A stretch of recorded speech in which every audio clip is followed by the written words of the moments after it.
Phone tapping పై సంచలన వ్యాఖ్యలు చేశారు కేంద్ర మంత్రి కిషన్ రెడ్డి. మాజీ సీఎం కేసీఆర్ అనుమతి లేనిదే ట్యాపింగ్ అసాధ్యమన్నారు. ప్రజాస్వామ్యాన్ని కించపరిచేలా బీఆర్ఎస్ ప్రభుత్వం వ్యవహరించిందని మండిపడ్డారు. దుబ్బాక, మునుగోడు ఉప ఎన్నికల్లోనూ ఫోన్ ట్యాపింగ్ కు పాల్పడ్డారన్నారు. 2 ఉప ఎన్నికల్లో బీజేపీ నేతల ఫోన్లే టార్గెట్ గా ట్యాప్ చేశారని ఆరోపించారు. ఇందులో కేసీఆర్, ఆయన కుటుంబ సభ్యుల ప్రమేయం ఉందని వార్తలు వినిపిస్తున్నాయని, దోషులు ఎవరైనా కఠినంగా శిక్షించాలని డిమాండ్ చేశారు. ఎలక్షన్ కమిషన్ నియమావళికి విరుద్ధంగా ఎలక్షన్ కమిషన్ యొక్క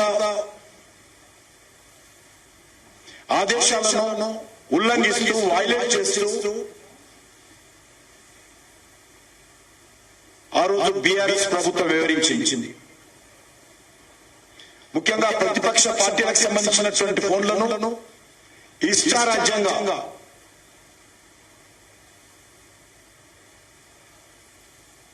అక్రమ పద్ధతిలో ఫోన్ ట్యాపింగ్ చేయడం జరిగింది. మీకు తెలుసు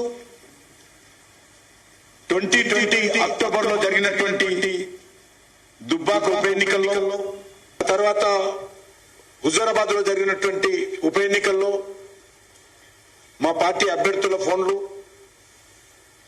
మునుగోడులో జరిగినటువంటి ఉప ఎన్నికల్లో కూడా మా పార్టీ నాయకుల ఫోన్లు ట్యాప్ చేసినట్టు ఈరోజు పోలీసులు నివేదికలో తెలుస్తా ఉంది. అంతేకాకుండా పెద్ద పెద్ద పారిశ్రామికవేత్తల ఫోన్లు, అనేక రకాల వ్యాపారస్తుల ఫోన్లు, సమాజంలో ప్రముఖ వ్యక్తుల ఫోన్లు, రాజకీయాలకు సంబంధం లేకున్నా కూడా ఈ యొక్క ఫోన్లను ట్యాప్ చేయడం జరిగింది. నేను ఈరోజు ఎలక్షన్ కమిషన్ నియమావళికి విరుద్ధంగా